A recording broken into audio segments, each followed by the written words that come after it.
Hey everyone, welcome back to our channel. In this video, I'm gonna let you know the ways to make a Discord account.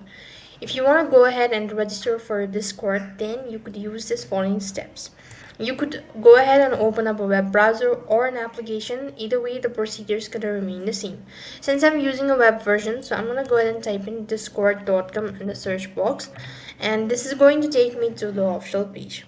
While you're on this page, click the login from the top right hand side corner of your screen. And next thing, what you want to do is, if you already have an account, type in your credential and log into your account. If you're new to Discord, press the register button at the bottom of the page. Here, go ahead and create your account by tapping in or typing in your name.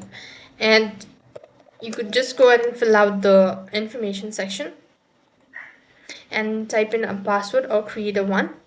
So once you've done it, so move on with the date of birth and type in the exact date of birth that you are right now and click the continue button at the bottom of the page.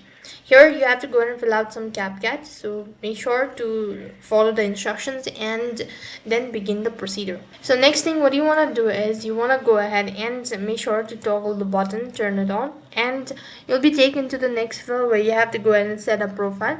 If you want to go ahead and set a profile, you can do that, or else you could just skip that part and you could move on with adding friends and members to your Discord account. So this is a simple way of making a Discord account. That's all for this video. I hope the video was helpful. Make sure to like, share and subscribe to our channel. Thank you for watching. See you in the next video.